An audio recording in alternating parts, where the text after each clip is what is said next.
Hello, thank you for joining us for today's presentation, Risky Convenience, the Dangerous Substances Available in Gas Stations. This is a program brought to you as part of the web series, Raising Resilient Children, Navigating Risky Behavior in Today's Culture. I'm Sarah Hogan, Program Director of Impact Montevallo, and I'm happy to be a part of this program series with other coalitions around the state. The Addiction Prevention Coalition, Drug Education Council, Drug Free Andalusia, For Tomorrow from Alabaster, and Safe and Healthy Homewood. Today, I have the pleasure of introducing to you Officer Holloway. Officer Holloway has been the Montevallo High School Resource Officer for the past 4 years. Prior to that assignment, he worked with the Shelby County Compact Unit, working to identify and work towards interventions for juveniles at risk for drug misuse and abuse. He has been employed by the Montevallo Police Department since 2012. He is an evidence tech with the department and member of the Metro Shelby County Traffic Homicide Investigation Team. He is also proud to be the reigning co-champion of his Sunday School Bocce Ball tournament and member of his church's Wiggling Worship preschool church team. He enjoys spending time camping and traveling with his family to historic places, as well as learning about farming, building things, and sleeping in on Saturdays. He lives in Helena with his wife and 2 sons, ages 6 and 4. Thank you, Officer Holloway, for today's presentation. Thank you, Sarah. All right. Today's topic, we're going to talk about risky conveniences, kind of what's found in the gas stations. We're going to have our talking points. Computer will move. No, I'm trying.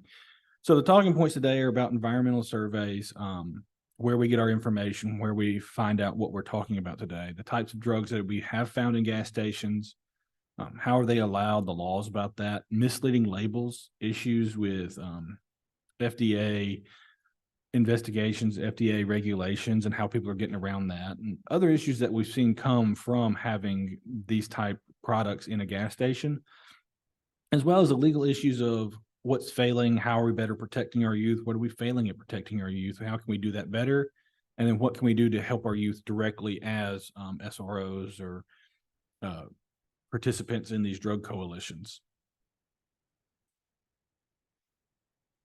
So the Farm Bill in 2018, we're all pretty much aware of that. You know, it was to help legalize hemp. Hemp was already kind of legal, but we're having issues with the THC contents of it. So the Farm Bill came out to help make it a more viable commercial plant. It's used in the manufacturing of rope, yarn, burlap, and things like that. So with the Farm Bill, they said the strict definition that hemp cannot contain more than 0.3% of Delta-9 THC. It doesn't address uses of products that come from or derive from hemp, but, you know, it does address things that have to be naturally found in the plant. So we're going to talk about a little bit more about that when we get to some of the other drugs and what's going on, some updates on that. So how do we find out what drugs to talk about? How do we find out what's in our gas stations?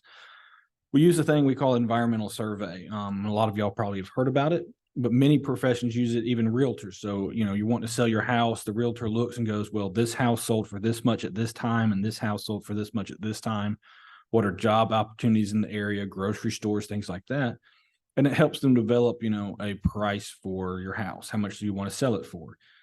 When people are building homes or thinking about putting in a business, they're not going to try to put a business in on the back street. They want it on the front street. They're surveying the environment to see how much traffic they can get that will affect their profit. Well, so we're doing the same thing. We're going into these gas stations, stores, smoke shops. We even do this online. You can look at Amazon and stuff and just kind of Google search terms. And we go in and see what products are available. And we also talk to the members of the community and the employees. I talked to the employees and said, you know, what's selling, what's not.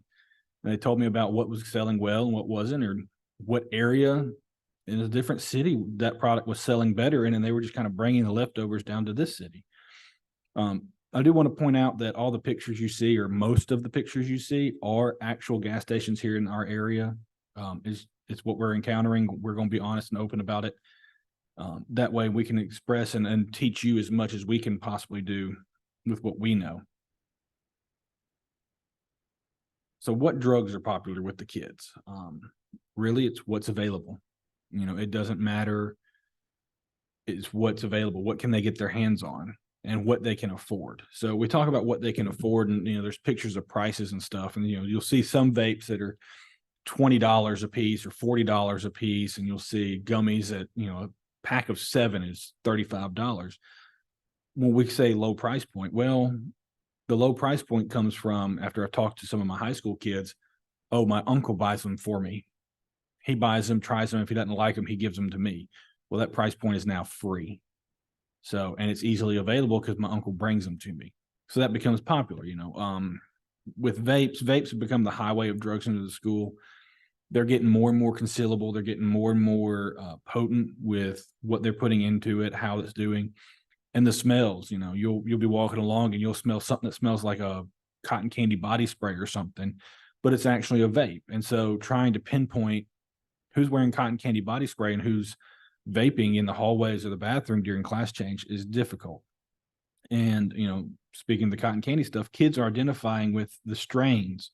So a lot of these vapes and stuff, they're putting in, trying to think, Granddaddy Purple is a grapier kind of thing. You got the Blackberry Kush you see on screen. It's probably gonna smell more like blackberries.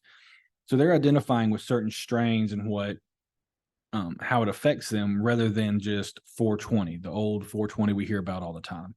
So we're going to discuss that and move into it. And we have some examples of that. I said Granddaddy Purple. You've got Wedding Cake, Sour Diesel, the Blue Dream, Gelato. You have Gelato 41. You have different, lemon lime gelatos. So you got a lot of different things. Everybody's trying to get on this bandwagon and all have their own signature flavor, but then certain people are going, well, I want this flavor. So it may be Granddaddy Purple, but from a different company, it's going to be different. So we'll talk about that again as well. What kinds of drugs, what forms of drugs were found? What are we seeing? Our schools have a strict no outside food policy they try to enforce. And a lot of kids are like, why can't I bring snacks? Well, as you see on the screen, we have Cheetos, Fritos, Doritos. They're all THC infused. The Charlie Sour Bright Girl. We can't tell what's THC infused and not. And so, as the students figure out, as our kids are figuring out this, they're bringing them. But what about the kids who don't realize it? Who, grandparents, we've had at elementary schools, we hear reports of, hey, the grandmother bought this kid some gummies at the gas station because they wanted them for their lunch. They're THC gummies, and now this kid's laying on the floor in a non-responsive state because his respiratory system's so depressed from being high.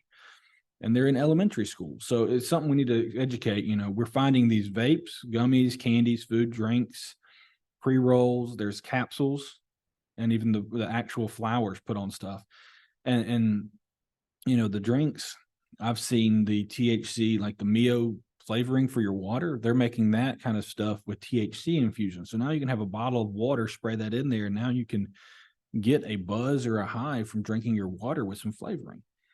And the issue with that, we don't know the potency levels. There's nobody over there going, hey, send us your lab results. Let us test this. It is spray it on there. What gets on there and send it out. Even, different companies have different potency levels, different testing procedures to kind of determine what their potency levels are. But even the batch of the same product, one end may be a high potency, whereas the low end may be another potency just by the way it was mixed, but it's the same batch from the same company. So that's a danger we're seeing and facing as well. Oh, it went fast.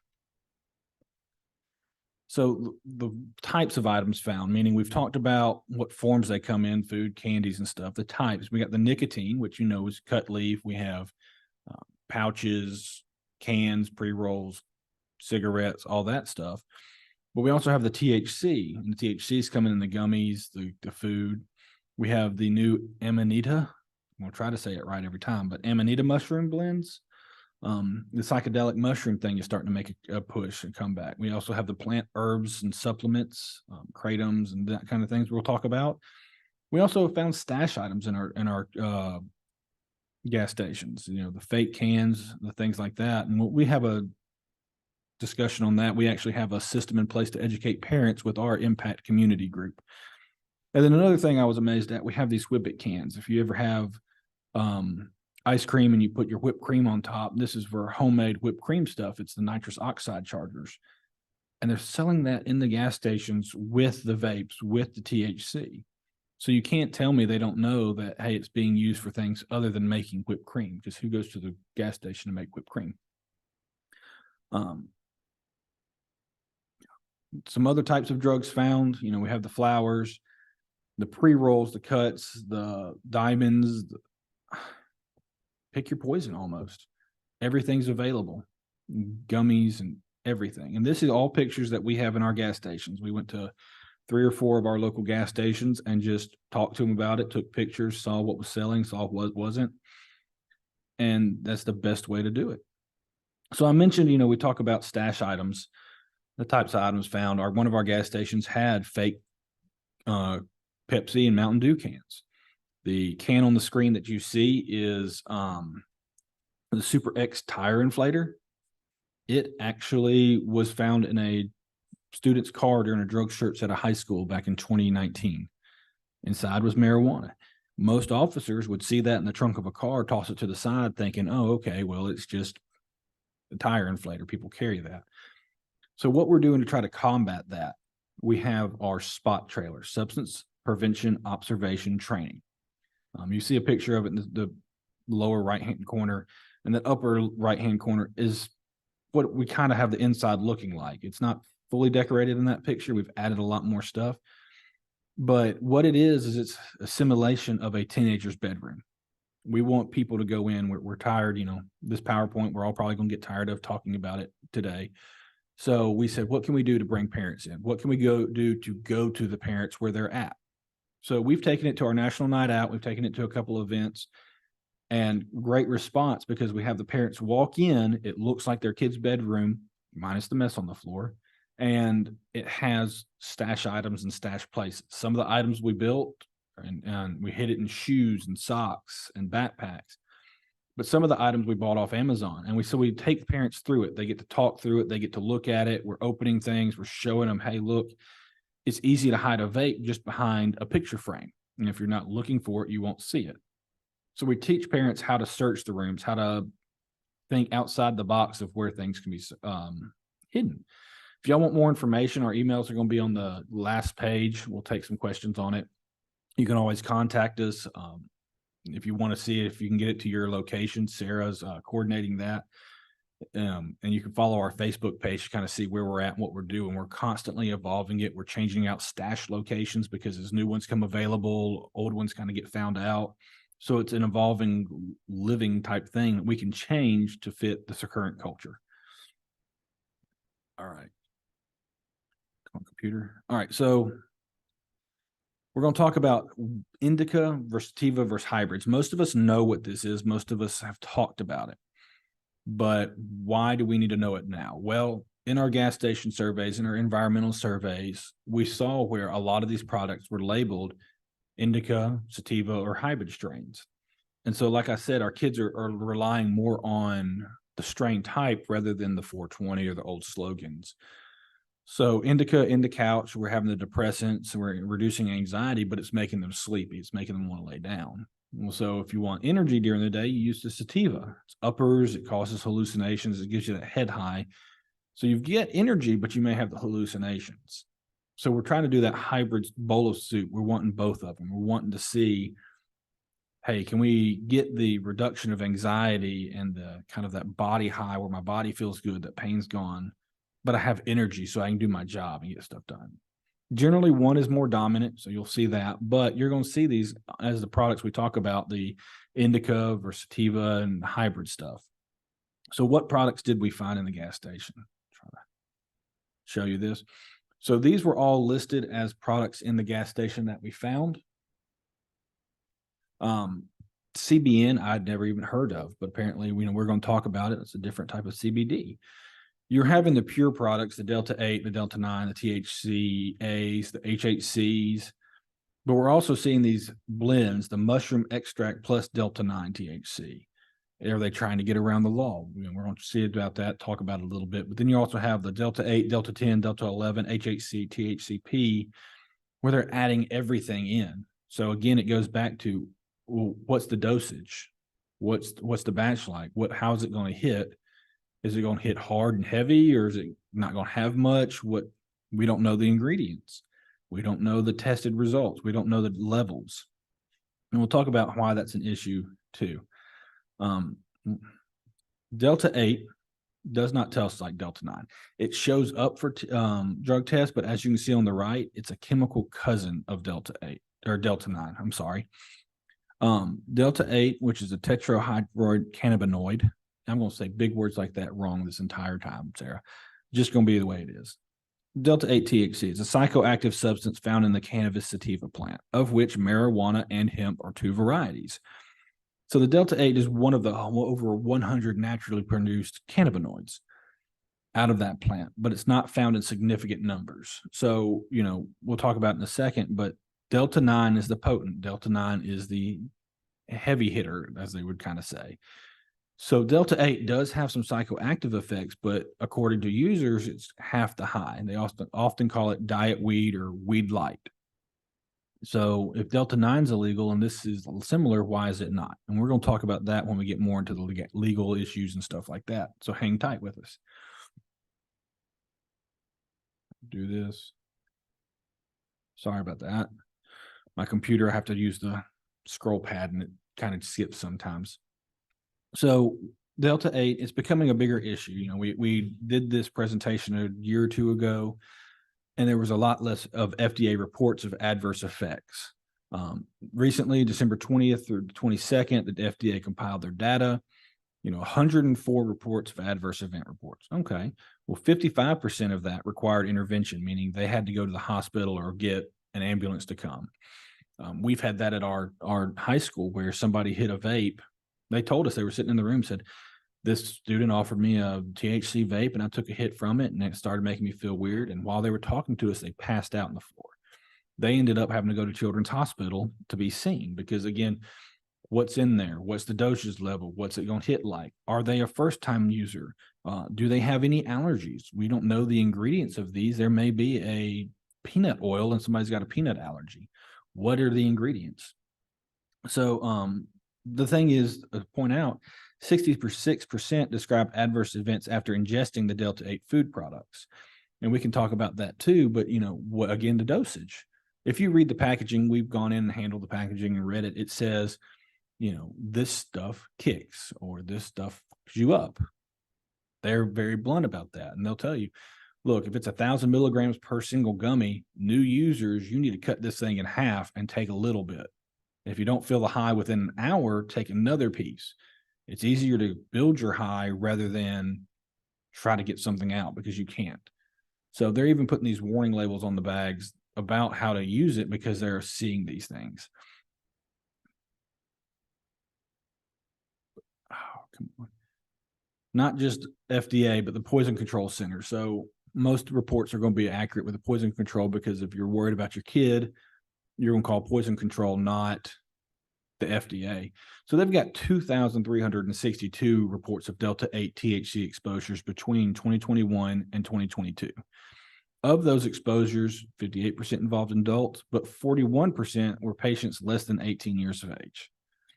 40% were unintentional exposure, meaning we've got these candies. We got THC ropes, crunchberry cereal, gummies. We've got the drinks. We had this issue with the nicotine juices. And recently, the flavored nicotine juices have been illegal. You can't buy them.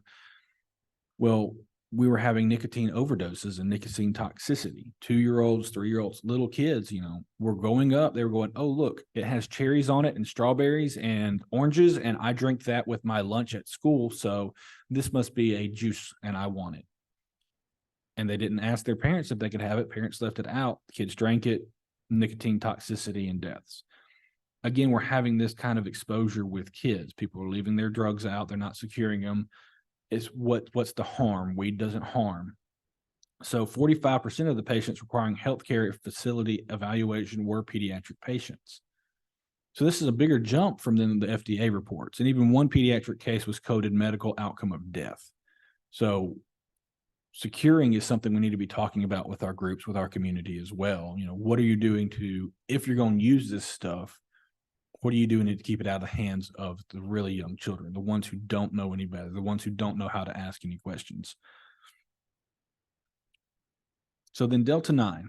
Delta 9 is the most abundant form of THC. That's why it's the most popular. When most people say, hey, does that have THC in it? They're referring to Delta 9. It's what gives you that high, what triggers your brain to release your dopamine and go, ooh, yeah.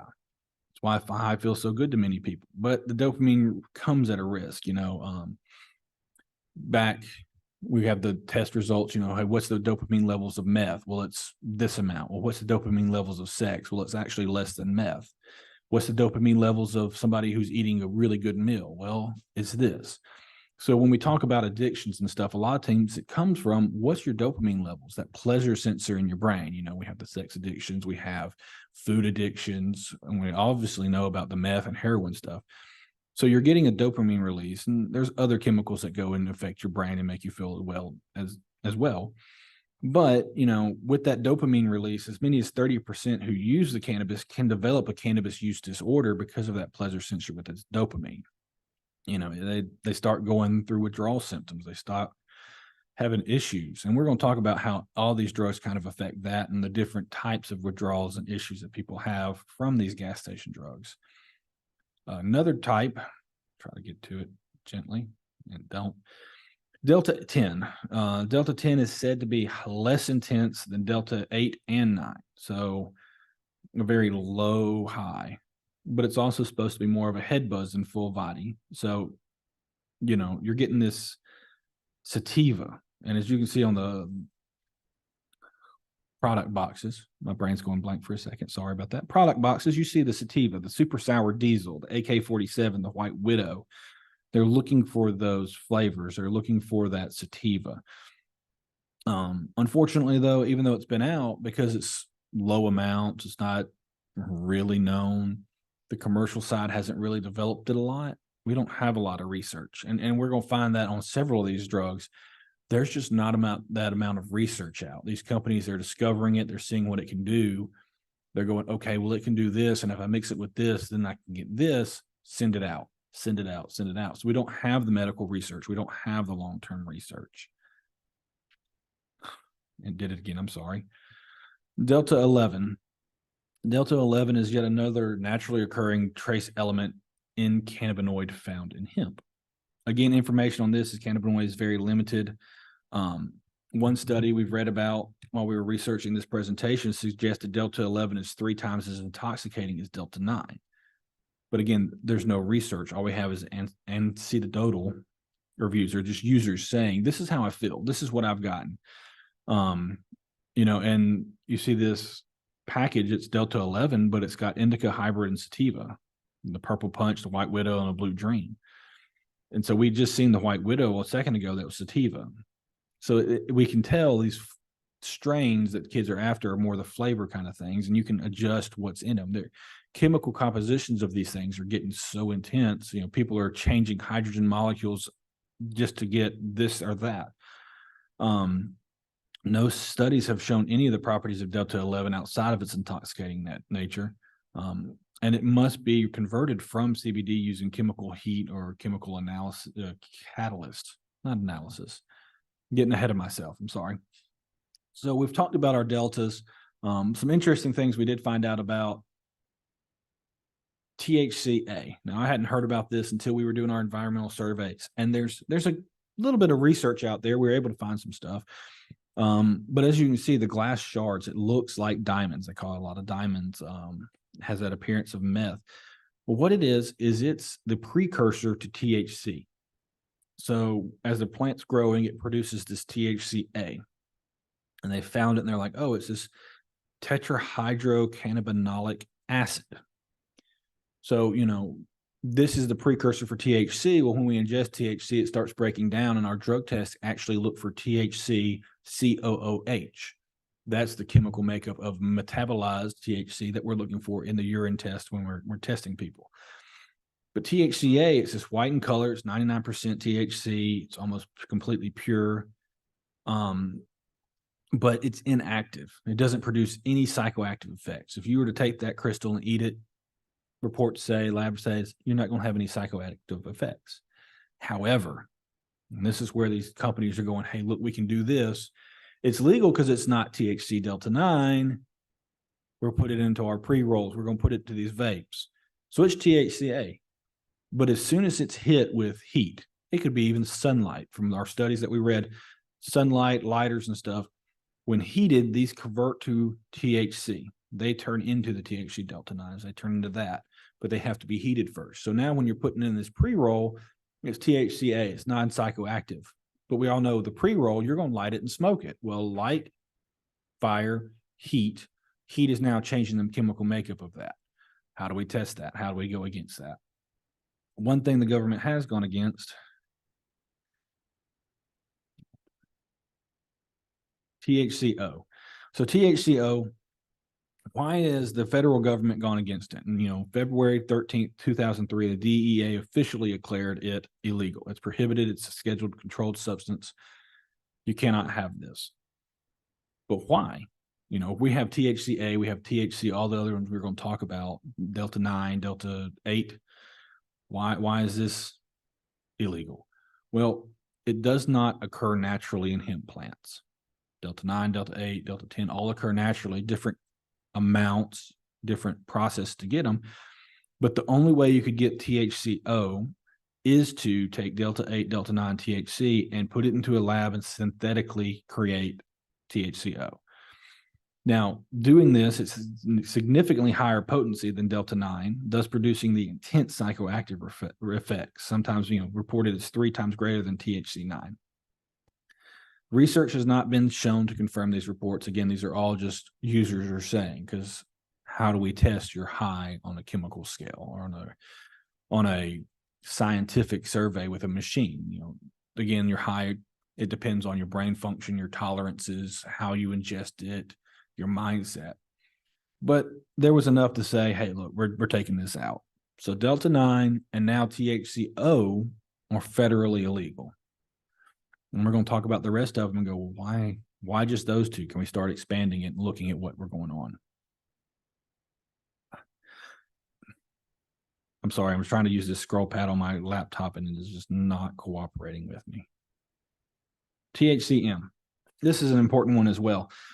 As you'll see on this side, the THCM, it's combined with THCP and THCH, which we're going to talk about in a little bit, in this Area 51 flavor of THC. But it has nothing behind it.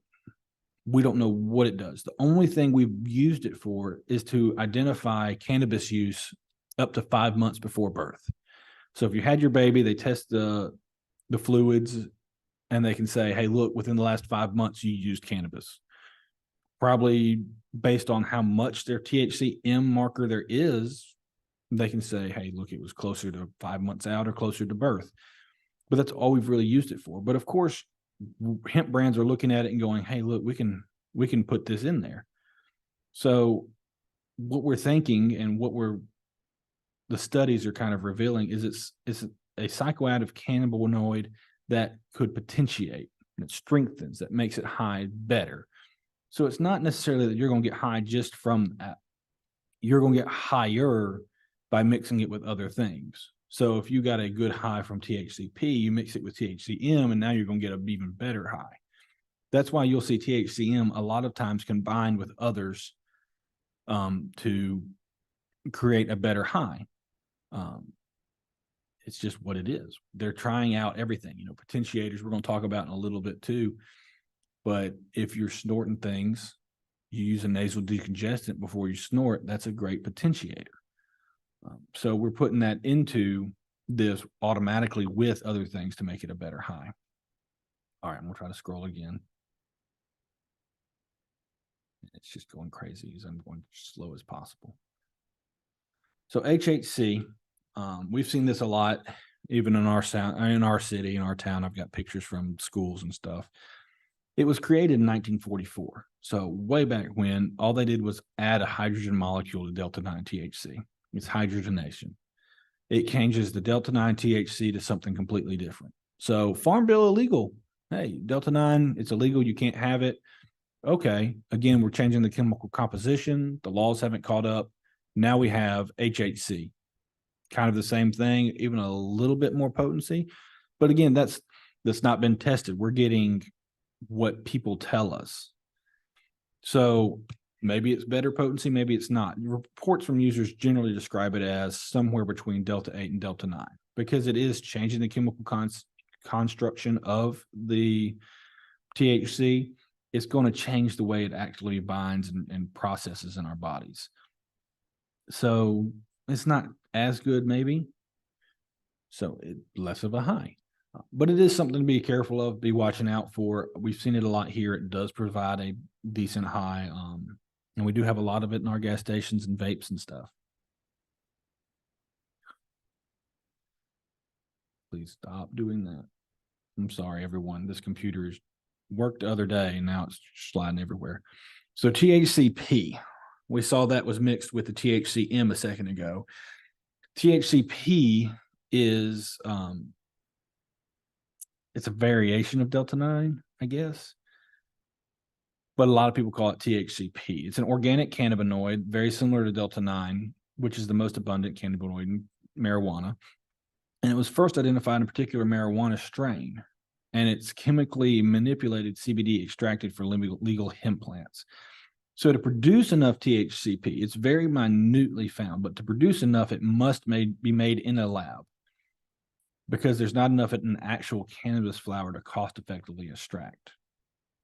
And they're saying it gives even more of a high than the Delta 9. You know, it's kind of similar to the Delta 9. We're having to chemically extract it. It may be part of it. You know, again, we need more research, but it may be part of that Delta 9 process that is part of the great high. And now that we're pulling it apart and saying, hey, look, this part of the molecule gives you the high, we may be extracting it. But it's so minutely found that we're having to produce it in the lab. We're having to do this. But I think you're going to see this one start taking off as people start taking it, as they start trying it and going, hey, look, this is giving me a better high than anything else. Again, THC 0 is made in the lab. It's illegal. I just think our laws are not catching up, and we may see this one made illegal simple as THC 0. THCO is illegal. We'll see THCP made illegal as well. Again, we just have to talk to our lawmakers, start explaining to them. We have to get the research. Our hospitals, our clinics need to start doing the research on this stuff. These things are coming out faster than we can really keep up.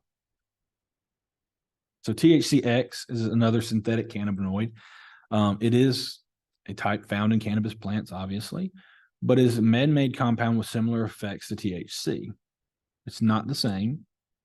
So what we read about this and try to remember correctly is it's a mix.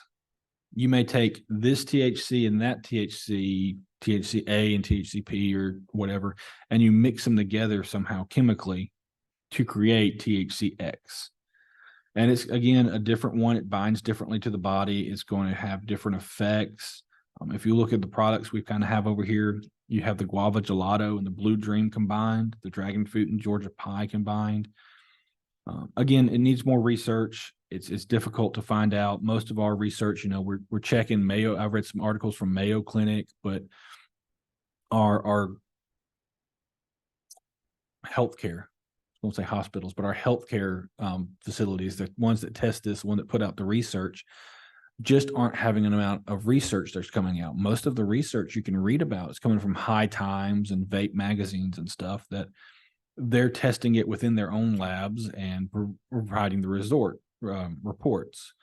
We need some independent research coming out about this stuff. We need to find out exactly what it is. I'm going to try to tell you in this presentation as much as I know about it, but I'm not an expert. This is just from me going to the gas station and looking it up and trying to read as much as I can about it. And I'm sorry, I know we have one there. THC. Come on, computer. THCJD. It is a naturally occurring cannabinoid, but it is, again, very, very trace amounts. So recently, it was only discovered in 2020. So we're still learning about that. I remember, you know, I've said it multiple times. It's all about the research. In the picture you see, it's got Delta 8 PHC, THCJD, and THCP mixed in. And there's two different indica and sativa blending in the vape. So we know it's intoxicating. We know that a lot of people have reported it. It's basically consistent results of being high, but we have no studies about it. We have no research. Um, According to the users, the properties are more sedating than energizing. They get the euphoria, the body high, that calm, and mellows you out. But we don't know about any of the medical research or any advancements on that. It's just another one that we found in our gas stations. We're trying to research, we're trying to read about. But having been from 2020, we have a lot of learning to go. So THCH, again, it is the second most psychoactive cannabinoid in hemp following THCP, meaning it hits harder than THC9, THC10. And we'll provide a graph towards the end of this about kind of showing you where we're at, what we're talking about, and how they hit. Might be a little bit more helpful. But this, it's indica. It's going to give you that kind of spaced out, relax your body. It's going to hit your mind. It gives you that out of the world body high, according to users. They're saying it's also lasting longer. Again, research, we couldn't find anything, but they're saying, it lasts twice as long according to users rather than the normal ones we have. So please go check your gas stations. If you find out more research, let us know. If you see things, let us know. I'm always willing to learn. Another one for me I saw. And so when we saw this in our gas station, it was part of, I think, gummies and stuff, but a nug run sauce. So it's a cannabis concentrate exclusively from nugs. It's not from the shake or the trims that's common of making most of this stuff. Usually these are the buds that are perfectly fine, but rejected for sale because they just don't look good. So they're extracting all the THC from them, and you'll have the live resins and stuff like that, but they're higher quality. They were going to be those that got smoked. They were going to be those that were sold as flowers in stores. But because they didn't look right, they're still high grade. They're just not looking pretty. So we're going to turn them into this oils, and you'll have a nug run sauce. And these will generally be more expensive. Oh, please, come on, computer. So PHC is a synthetic cannabinoid that is again derived from Delta-9. It was designed to convert to 99% THC once it enters the body. My mouth is drying. I'm out of water. We should mention that this is going to recreate more high. So this is kind of like the THCA, except THCA again requires heating to turn it into THC. This is converting into your body. One of the things that's come out in recent years and has been popular is the floor strippers. A lot of the drug guys I talk to, they say, hey, yeah, people are taking floor stripper just from Home Depot, the typical floor strippers. It has to have a certain chemical in it. But when you ingest it, your chemical body's reaction, your metabolism, you turn it into a GHB type substance. So, this is similar to that. You take it in, it's this. As you metabolize it, it turns into PHC. There have been reports of overdosing, no deaths, but nausea, diarrhea, vomiting, stomach cramps, very unpleasant. But we don't have it around long enough to determine, what are true effects, what's long-term use of it, how's it going to affect you. So let's do this first. CBN, it's CBD with a high. It gives you that high, but it's only 25% effective. It's mild. I saw this in our gas stations. I was like, CBN, what is this? So CBD and CBN are both coming from the plant, but the CBN has THC in it. So they're saying, oh, you'll have these medical kind of things from CBD, but you can also get the highs. Hemp-derived supplement. CBD in larger doses can produce mild psychoactive reactions. So again, it's kind of like the Delta 10, Delta 8, the diet weed, the half weed. And we'll try to slide to this one. And let's go in again. So this is our chart I was talking about. We're not even talking about THC-C today or THC-V. As you see, the CBN, it's very low high. It's down there on the bottom of the chart. And then we have the Delta 10, the Delta 8, the Delta 9 about midway. Well, THCO is hitting higher than Delta 9. And that THCP is really hitting high. It's 33 times probably more than THCC would be. So we're looking at, we're finding these more potent reactions. We're finding these more potent THC cannabinoids that were found in the plant. So when you see these, the best thing we got to teach parents, what's the side effects? Immediate side effects. You're sleepy, your anxiety goes up, or it goes down. You can't remember anything. You're kind of irritable about stuff. What are the reactions of people? So, I may have two students that took the same vape pen, but one is almost catatonic because he's so tired and sleepy, and the other just can't remember anything but still has energy. Reactions of different people will be different. They're not person specific. The effects always won't look the same from person to person. And again, you can hand two people the exact same product and they test it. There's different reactions. Well, what was the dosage in the product? What dosage do they ingest? How do they metabolize it? So long term, we're seeing more and more results. You remember cigarettes, we used to advertise to pregnant women, smoke Marlboros, they're the favorite. Dentists are saying 99% effective for your stuff. As we've had these long-term studies, and we had these long-term realizations of what's going on, we're seeing the effects. Cigarettes, man, if you talk to a high schooler today, cigarettes are nasty. They don't like the smell. They don't like the look. They don't like anything about cigarettes. They're nasty. But these vapes, they're kind of like, whatever. But we're seeing, dependency, memory loss, the paranoia not going away, psychosis is building. And because of the concentrates in these, the THC is 99% concentrate or whatever, we're having a lot more withdrawal symptoms when usage has stopped or lessened. People are starting to really become dependent on them. So again, we talked about it, side effects of cannabis use: dry eyes, dry mouth, confusion, short-term memory issues, being habitual offender, or not offender, but habitual abuse. The product we talked about, the gummies, it said, take this amount, don't take any more. Well, if you're taking all the bag at one time, you're abusing that. What's going to happen? These kids, I talked to them at school, again, they're going to the bathroom, they're sneaking in classes. I said, if you can't go 8 hours without it, are you an addict? Because they're trying, they're figuring out, hey, how can we do this? It's more important for me to hit this high than it is to complete this test or eat my lunch. I need to go find a place to hit this. So we're developing these addicts, these drug abusers at young ages because of what's available. All this stuff is getting pushed out. Come on. Here's a slide between. So what can we do? In 19 different states, they've started banning specific THC cannabinoids. We talked about THCO and Delta 9 are federally illegal. But in your state, what's legal? So your municipality could say, hey, look, we're tired of it. We're banning THC-JD. We're banning HHC. And we're banning THCP.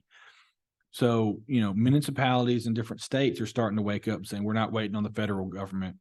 We are going to start taking care of this. So if we can get research together, we can see that this is a problem. We start seeing data. We can go to our lawmakers. We can go to our legislation and say, hey, look, we need to look into this and start doing this because other states have done it.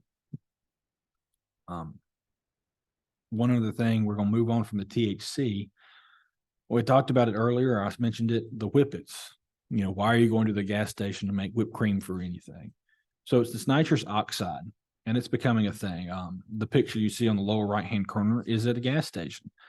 To the left is Delta 8 Caviar Kush, and to the right is a nicotine vape.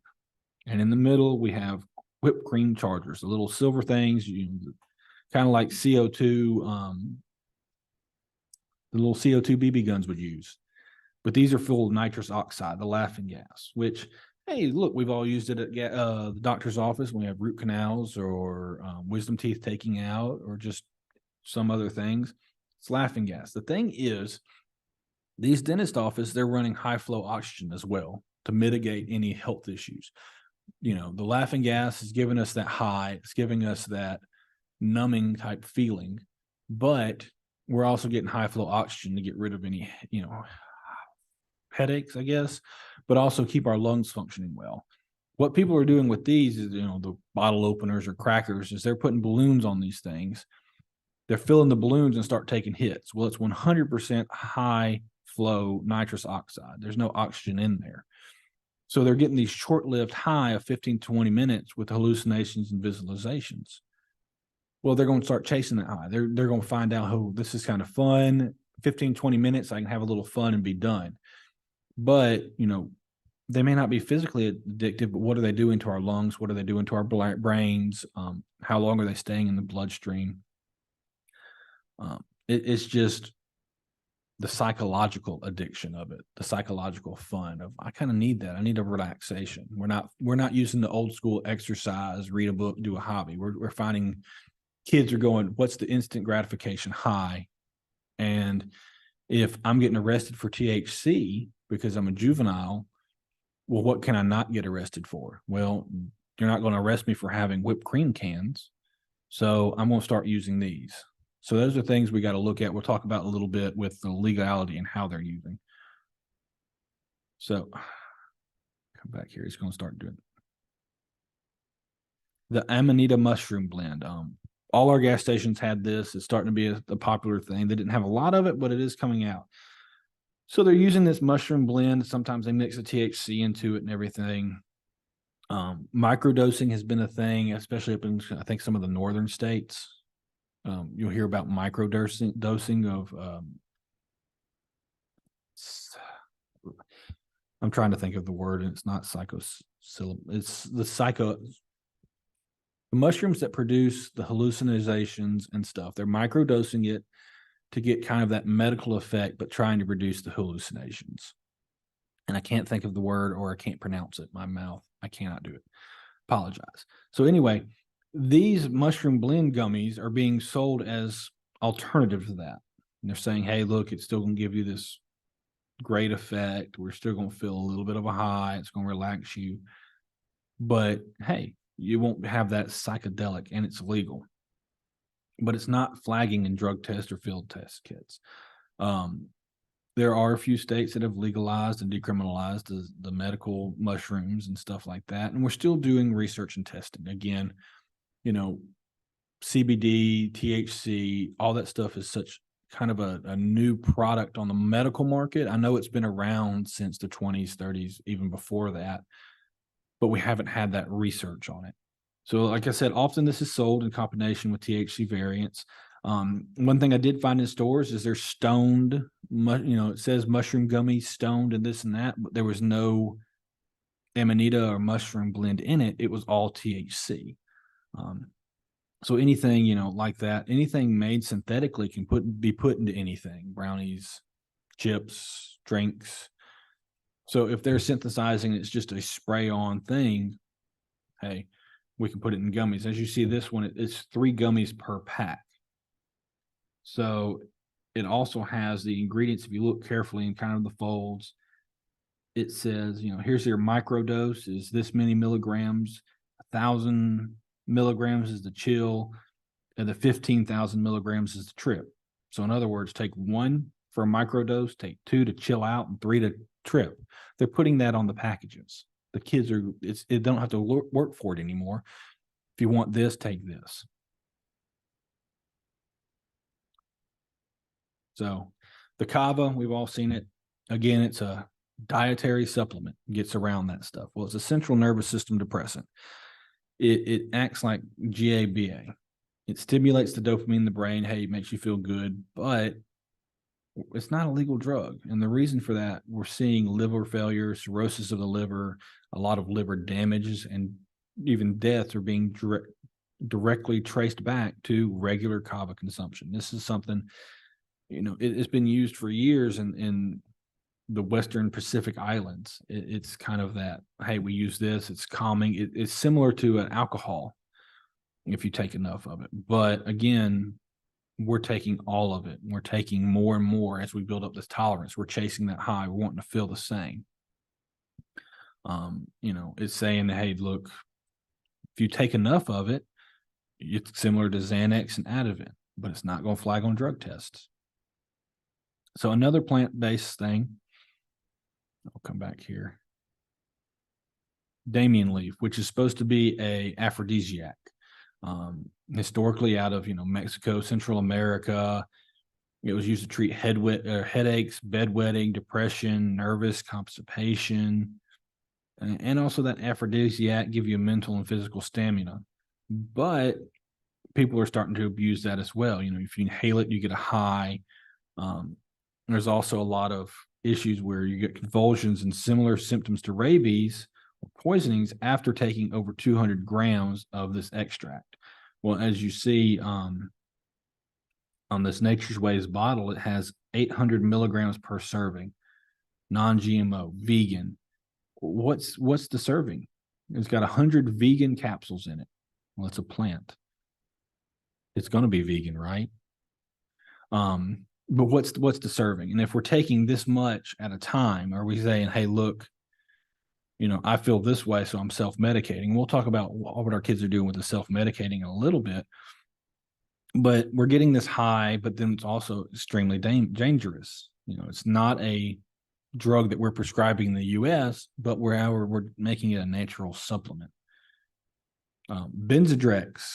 I know it's a nasal decongestant. We talked about propagator. No, THCM. It potentiator. Man, I have to think of this word. It's kind of rainy and stormy outside here today, and so a little bit sleepy. The potentiator. It is not a potentiator in this sense. What they're using this for is a stimulant. So, if you're using this normally, you inhale it, it opens up your membranes, it helps your sinuses decongest. Hey, you'll feel awesome. You may only buy 1 or 2 of these entire capsules a year to use. We're finding people with 5, 6, or 10 capsules. They're breaking them open, they're soaking them with lemon juice, and then sucking on them. Well, in the concentrations that they're getting, it's providing the same high as methamphetamine. They're causing serious harm to themselves, heart problems, mental health problems, or death could be occurred because it's designed how you sniff it, and you don't need a lot of it. But when we're abusing these things, we're breaking them open, they're taking them out. It's just a cotton swab, and they're sucking on it with that lemon juice after it's been soaked, and they're getting that high. Another one they're using, we'll talk about in a minute. Dollar General's providing. We'll get to that. It's on my list. I want to talk about this one though, the Frenzy Red White. They're the same product, but it's phenibut and kava extracts, and it's mixed with vitamins and chemicals. Oh, hey, it gives you this, it gives you that. It's stimulating, again, our dopamine receptors in the brain, and it's giving the similar effects of an opioid. We'll talk about Tiana and Zaza and how they're illegal now, but these are coming back and taking the price of it. They're promoting, hey, here's a mood booster. You can get that chill without a crash, feel better. It's calming you. It'll build your alertness and focus. But again, on the label, it says dietary supplement. So the FDA is not regulating it. They're going in and having to test them, and they're looking at it, and if it's against the FDA regulations of how you're advertising, they'll do something. But as far as the ingredients and the proportions and the dosages, there's nobody checking. It's just these companies. Okay. And the Akumama. So it's again another alternative to kratom. It's marketed as a painkiller and sedative. You can either crush it up and put it in a capsule, or it's a brown seed, almost kind of looks like a cocoa seed or coffee before it's ground. They'll ground it up, but if you take enough of it, you're getting results that resemble the effects of cocaine. Again, those receptors are getting it. It's causing hypertension, depression of the central nervous system and your respiratory system. But you can order it on Amazon. I didn't necessarily know about this drug when I was researching, but as I found out more and more about this, it's again that dietary supplement, that mood booster, the alertness enhancer, those key words we have to focus on in the gas stations to try to figure out, hey, what's in these. And then we have, come on, Zaza and Tiana.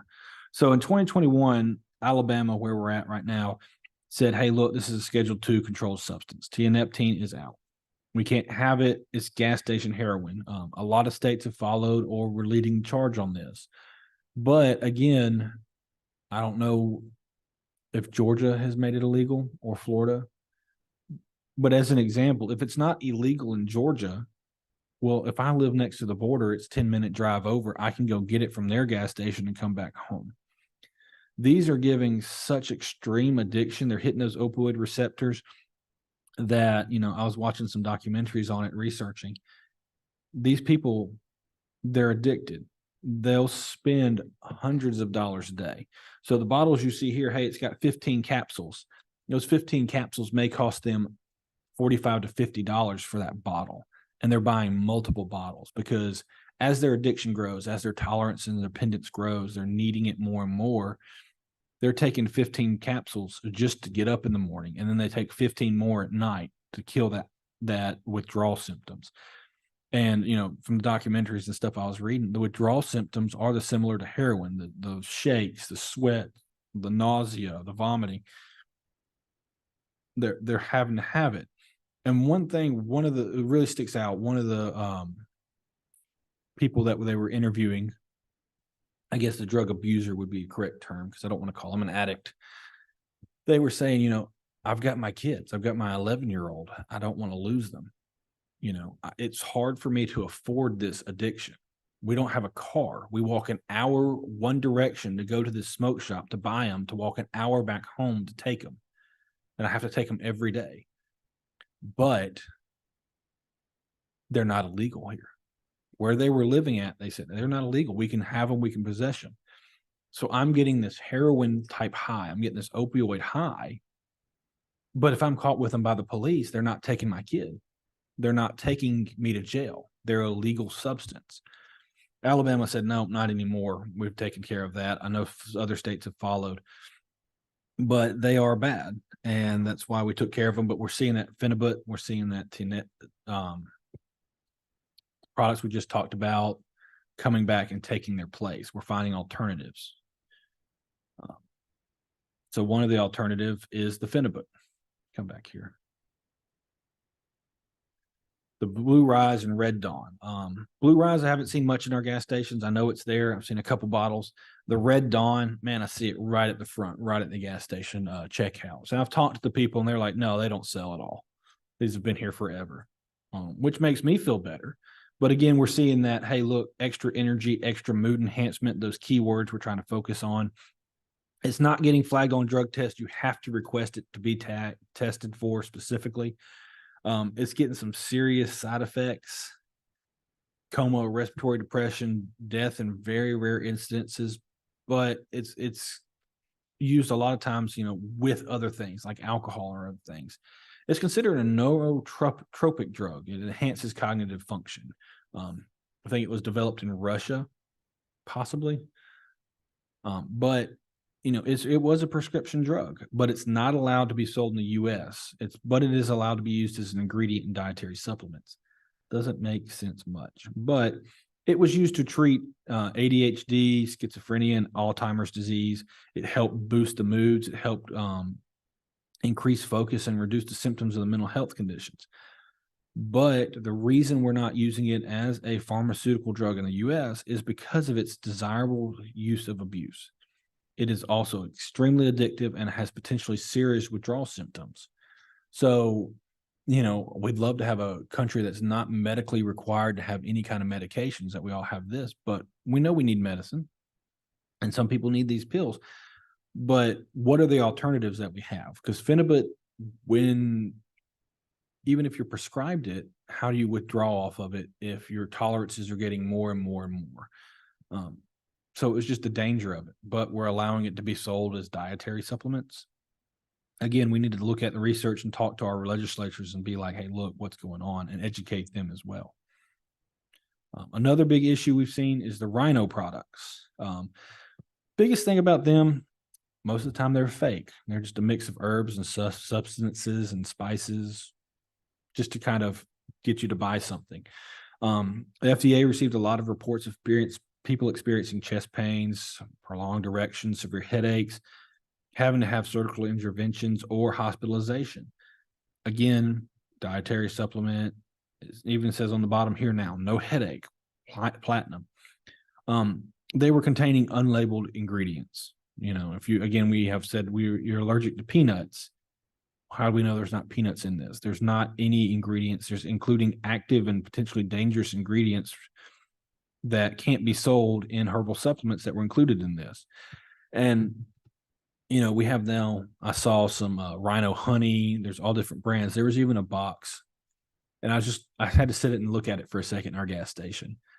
It was all Chinese or that type of writing. It could have been from any of the countries. The only thing I could recognize was the center where there were 4 blue pills. Everything else was gold, Chinese writing. It had all this. I didn't understand it, but we're selling it in a gas station in Montevallo, Alabama, where practically almost nobody could read that. Why would we think we're selling it? But it's going to sell. People are going to look at that and go, that's what I want. I want to have that potency. But we can't read the ingredients. We don't know what we're putting in our body. We need to educate these kids. Hey, look, this stuff, you need to have a doctor. You're not going to go buy, your prescription pills from a guy under a tree, pulling them out of his pocket. You always go to the pharmacy. We need to start educating about that. Another thing we saw, and this is nicotine, it's legal, but we're having these nicotine salts. And if you haven't heard about that, it's just it hits different. It's hitting harder and stronger. I've got a lot of kids in my high school. They're like, hey, nicotine's okay, but they're looking for those nicotine salt vapes. They like those. It's got the benzoic acid. So it's not the same salt you find in the sea salt or your food salt. It's a different type of salt, but it provides a more energy. It has a stimulant effect to it. It's not the typical nicotine. They're adding stuff to it. So as they're adding stuff to it, what's the next step? Where are we going to go from there? The other thing, it's kind of gone down now. Maybe one box in a gas station we saw, kind of not very popular, is the legal lean. Wrappers came out, the double cup purple drink.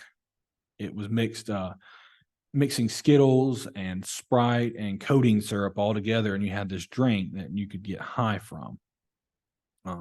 As we found out, hey, look, we're not really good about that.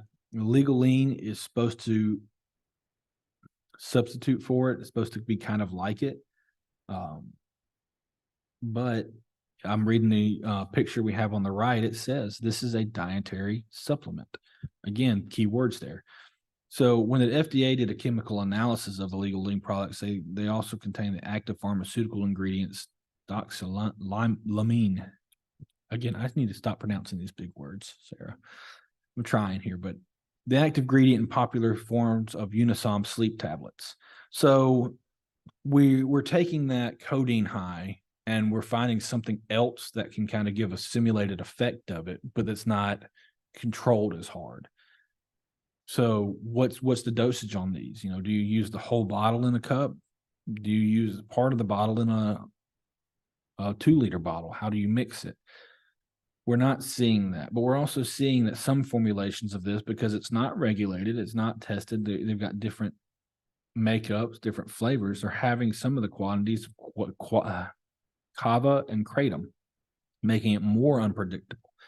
We talked about it earlier, the dosage, the chemical makeup, even from batch to batch. If this is a syrup, what happens if it's set for a couple hours before they poured it into the bottle? Did it separate? What kind of solution is it? So it's just one of those things. Be aware. I've had kids at the school have taken Warritos and mixed Sprite and NyQuil into it to try to get the effects of it, to try to get that clout, that, oh, hey, look what he's doing. He's bad in the school, get that popularity from that, but also try to get a little bit of a high. But how much they drank, NyQuil, what dosage of that becomes toxic substance to our body. So I've been talking about, hey, look, focus on these keywords, focus on this, the misleading labels, the variability in product formulations and product labeling. I read a spice can. I took I forget what type of spice it was. It's like a pumpkin spice for October down to my cafeteria. I was helping out deliver some mail. They got a shipment of pumpkin spice spices in. I took it down there, walked in, handed it to them, and said, that's awesome. They're like, oh, good, it's here. I was like, well, what kind of spices are in it? I turned it over and looked at the ingredients. The ingredient list was spices. You know, obviously it's spices. It's a spice bottle, but what other spices? I had the same thing with vapes. I was giving presentations to kids with vapes, and I said, okay, well, what are the ingredients? They said, oh, it must be this and this. It tastes like cotton candy. I said, no, it says nicotine and other proprietary ingredients. That's all it says. It's two ingredients, but we know it has more. So these misleading labels, it's simply labeled hemp product, non-psychoactive. I saw a lot of them that said in compliance with the 2018 Farm Bill, legal product. How do we know what they are? You know, the FDA is not inspecting or controlling ingredients for the herbal supplements. Remember the spice craze, they would sell it as potpourri, not for human consumption, or even just flat out false products, you know, like the rhino stuff. We don't know what's in it. They're advertising this, but when tested, it's coming back with completely inconsistent ingredients. We also got the vegan and gluten-free with the marketing products. You know, how do we market this to people? I saw somebody that said gluten-free potatoes. Well, potatoes are naturally gluten-free.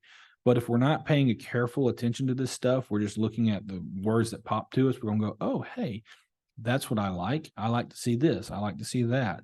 What colors affect us? We also have to pay careful attention to those key words, that mood enhancers and dietary supplements.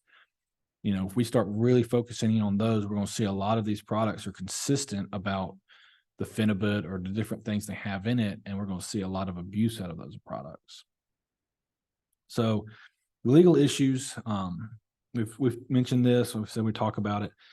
You know, the changing chemical makeups, like the issues with spice, we're changing molecular structures. We're hydrogenating THC to make HHC. We're heating this. THCA is legal, but then when it's heated, it becomes THC delta 9. So then it's illegal, but hey, it's already in your body.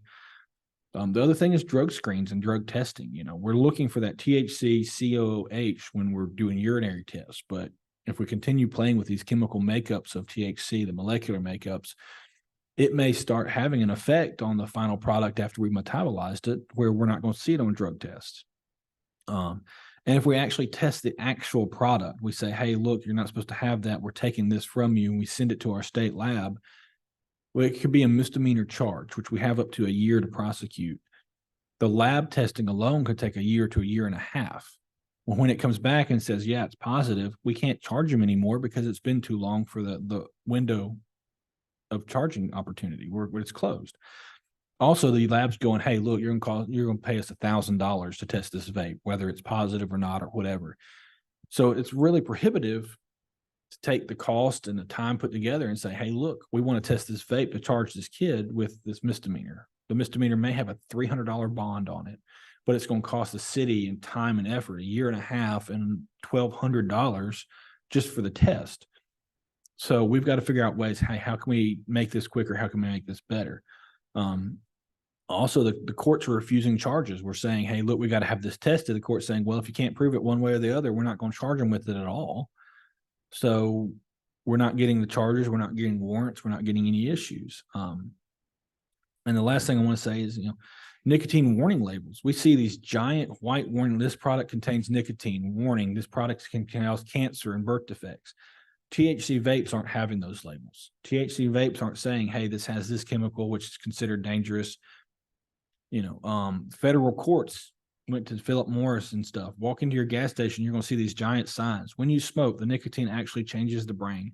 That's why quitting is so hard. We've had this great push, the Truth Project, all these things about quitting smoking, quitting cigarettes, quitting nicotine.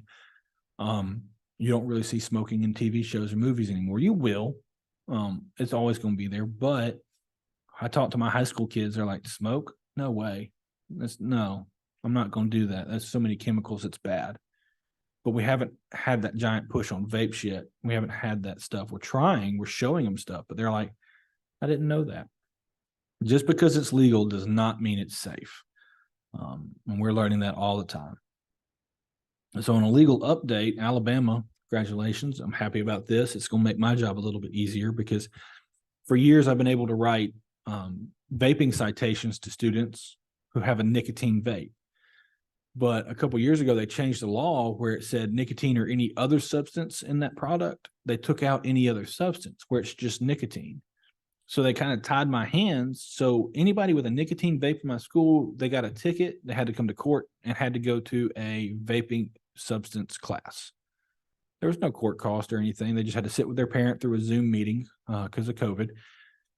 And we went over for a couple hours about the dangers of vapes, and then they had to take a test. Simple. Once they did that, it was dismissed. Well, they started figuring out any kid with a THC vape in my school, I can't write a ticket to because it doesn't contain nicotine. So it doesn't fall in that nicotine product category. And juveniles not charging them with it. They don't want to arrest them because the testing and the cost of that. So the school would suspend them for possession of a vape because it met the electronic delivery device definition in the code of conduct.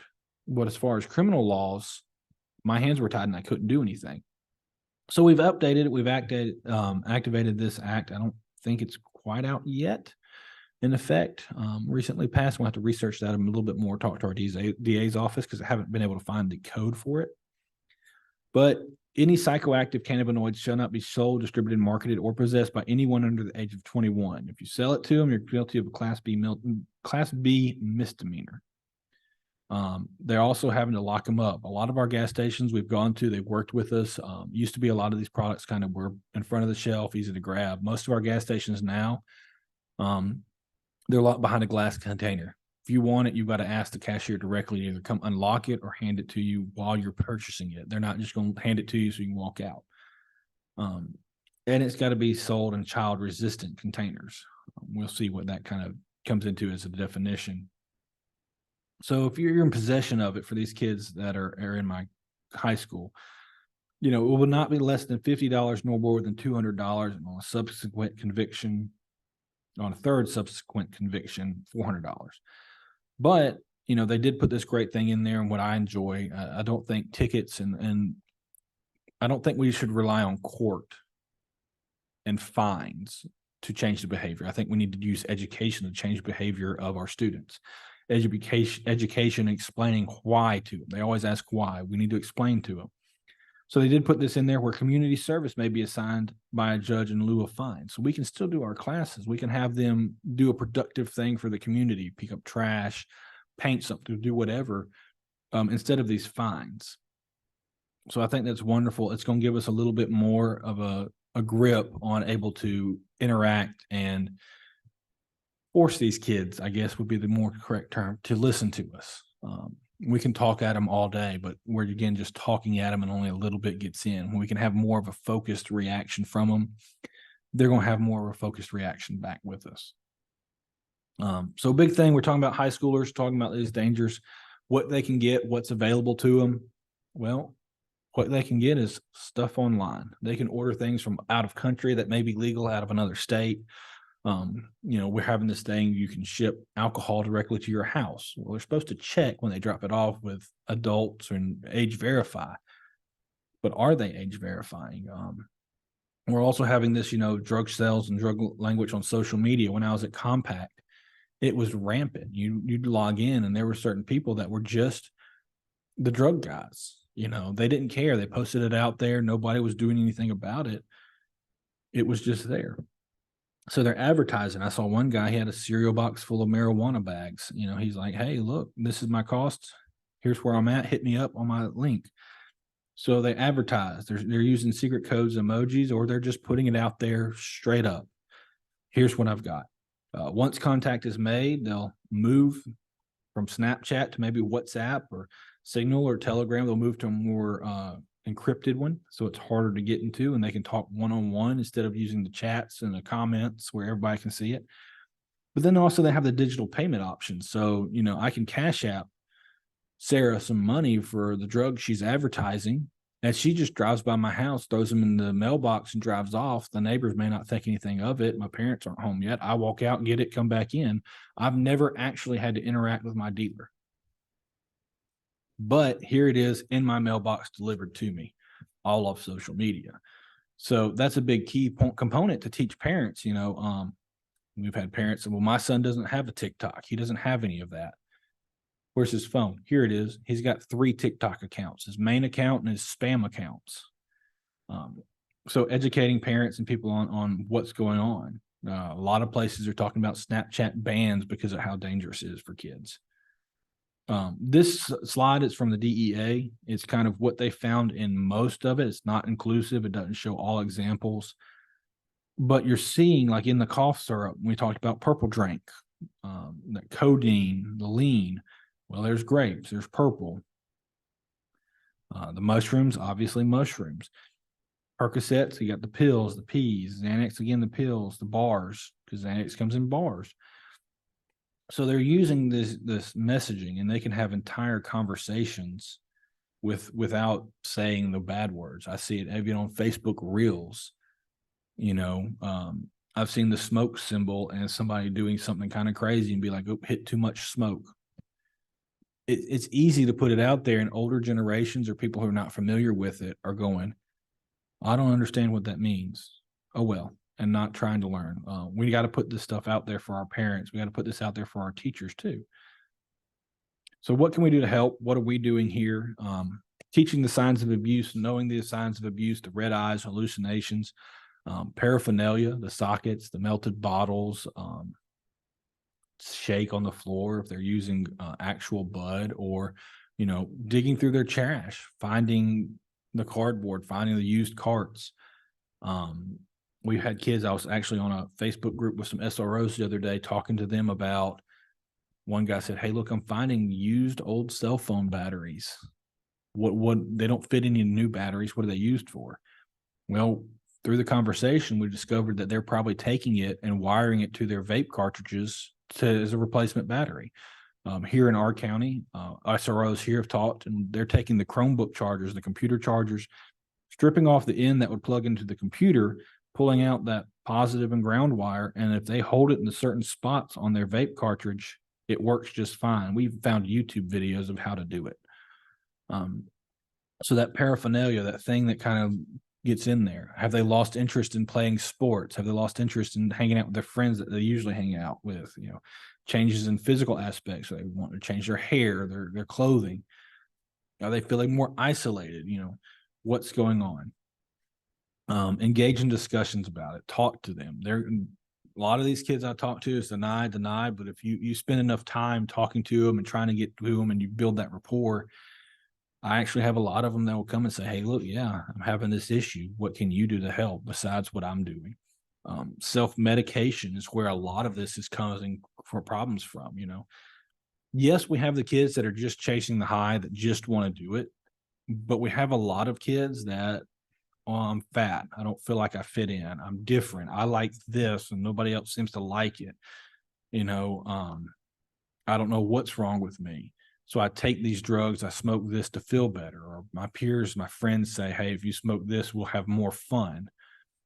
The other day I had a parent, he came into the school, he brought it to me and the principal, he brought an entire bag, about 12 vapes, nicotine, salt nicotine, and THC vapes. He said, "My daughter had a sleepover and I found these.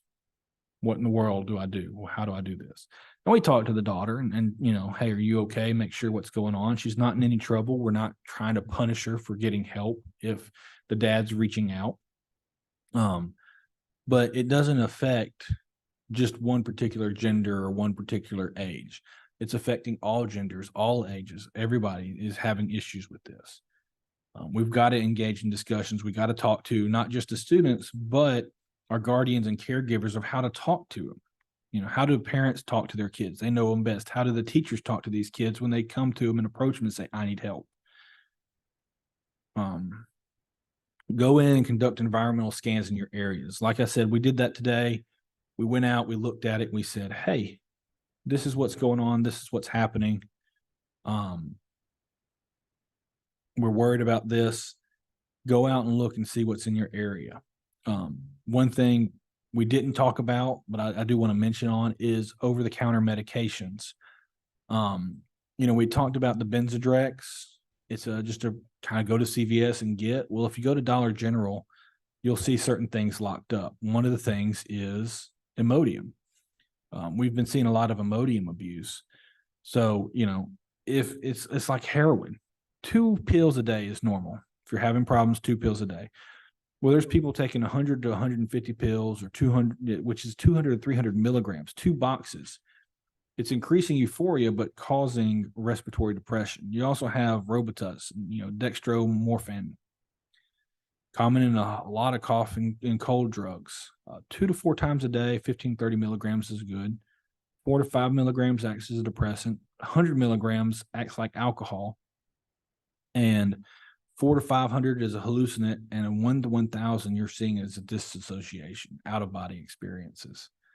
So go out, not just to these gas stations, go to your CVS, go to your Dollar General, go to different places, get involved with organizations, find out, say, hey, look, I want to know what's going on. Talk to them about sales. What's this? What's that? What's out in your community. Another thing, we talk about social media, and go back to, just noticed I skipped one. So what do parents perceive of social media? Do parents think social media is harmful for their kids? Well, the National Desk did a survey November 7th, 2023. I took a picture of it November 14th, 9:39 a.m. Out of 7,871 votes, 97% said yes, it's dangerous. It's harmful to children. But I guess, and I want to see, what do those voters say to, what are they doing to change the perception? What are they doing to protect their kids? Are parents educating themselves? Snapchat and all these places you got to search for it, but they all have parent features. They all have ways to safeguard your children, websites that say, hey, do this, this, and this. Are you knowing what apps are on your phone? You've got the calculator apps, you've got this, you've got that. Do we know what's on their phone? I mean, what are their hidden things? Snapchat, it says deletes, but does it? And how much time are they spending on it? How much time as a parent are you spending on your phone? Are your kids looking at you going, hey, let's go do something? You're going, oh, let me take care of this real quick. And they go get on their phone to entertain themselves, and you see that, so you stay on your phone. So we're never communicating. We're never doing anything. And if we're on our phones, and I don't have Instagram, I don't have TikTok, I just have Facebook, but even from Facebook, you have influencers that you watch. There's people you follow for their information. Who are your kids following? What are they watching online? Is it healthy, or is it the YouTube videos about how to create a stash item, or how to use your vape cartridge with your Chromebook charger, or how to refill this nicotine one with vape juice that's THC infused, so that you don't get in trouble but get this high? And who are they talking to about it? It is so much out there. How do we deal with it? We've got to advocate for them.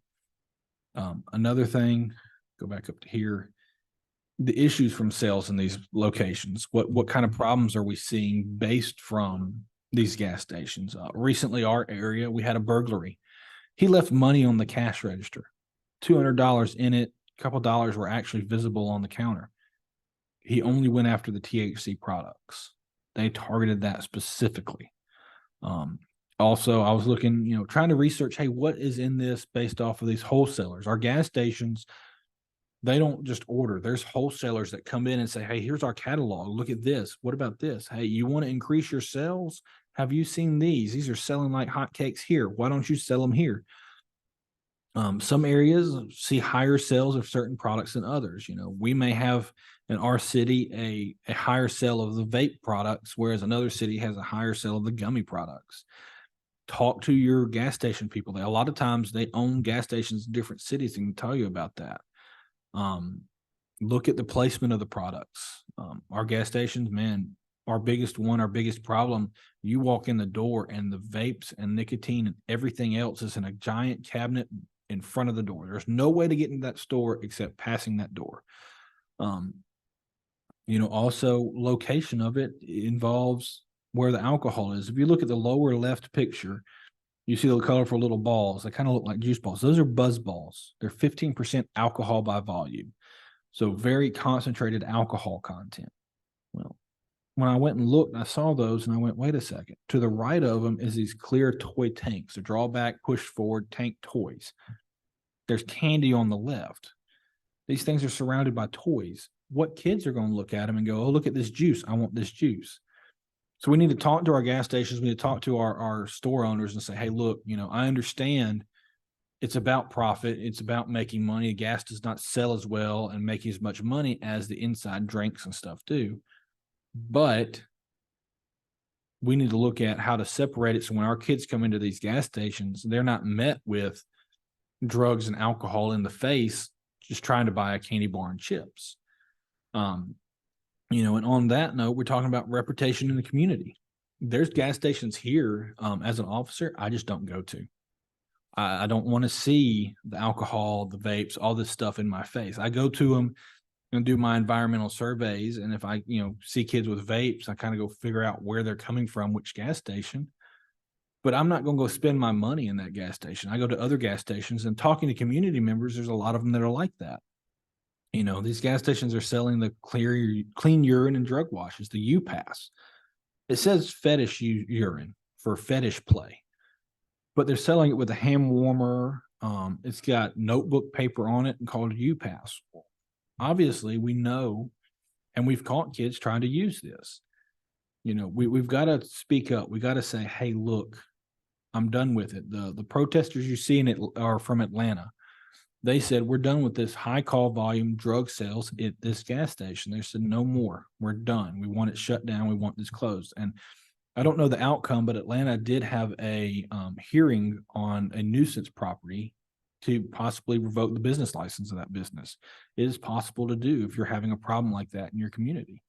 The rows up top, you look at it, that is a crack pipe. The DEA says they are selling crack pipe paraphernalia in our gas stations. The I Love You rose is simply a crack pipe for $2.99. So don't just focus on the vapes you're seeing, the THC stuff, the dietary supplements. Look around, what clothing are they selling? Are they selling marijuana strain clothing or whatnot in the gas stations? What about these crack pipes? It's going to tell you a lot about your community. If you're going in there and they've got boxes and boxes of these crack pipes and like, yeah, we sell these all the time, you're going to be able to figure out what drugs are in your community. Go in and look. Figure out what's going on and then advocate. And I promise you we're almost done.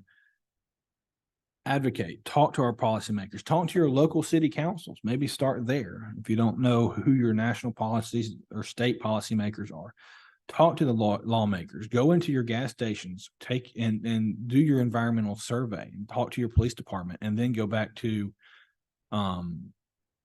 your lawmaker and say, hey, look, why don't you come with me to the gas stations? Here's what information I found. Let us go look together. Figure out ways to encourage your lawmakers to come look at this and educate themselves or educate them on it. And encourage businesses to not carry these products. Or, hey, if you're going to have these, can you put them behind the counter where there have to be a request only and not out in front where these kids come in and see them? We've had a lot of success talking to several of our businesses, a lot of our gas stations we've talked to and said, hey, look, can you move these products back? We understand you sell them as part of it. It's your right to, but if you don't mind, will you work with us? And they moved them back. Some of them said, no.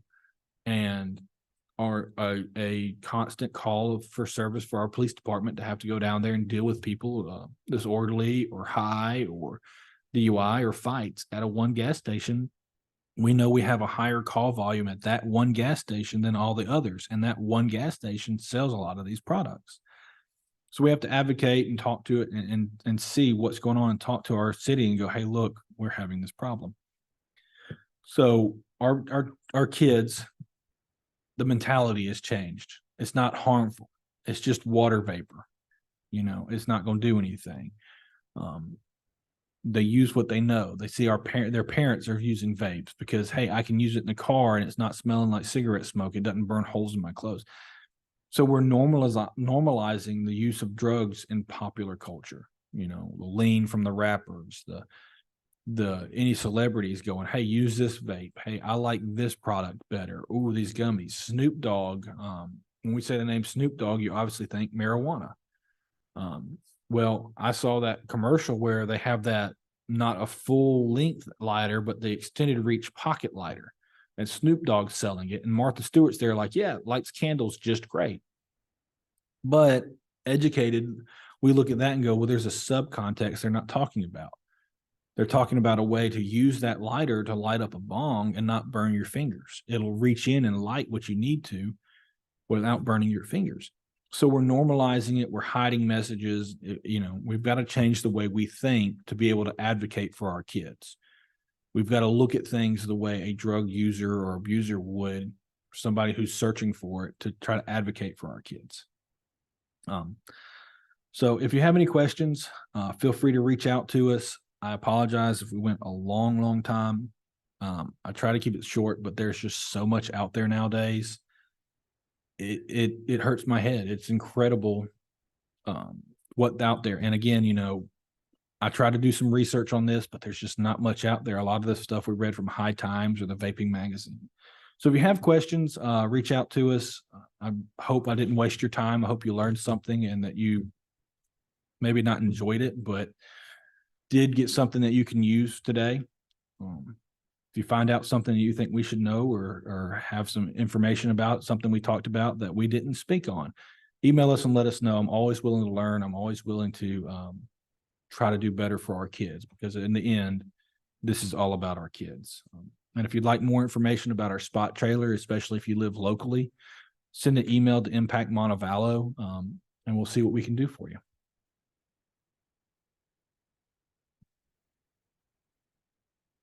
Officer Holloway, thank you so much. That was some wonderful information that I know I even learned a lot today, and I hope that our viewers can take some of your inspiration and be aware of what's available in their hometowns and how they can help their youth.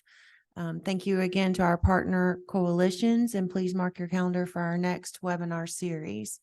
Thank you and have a great day.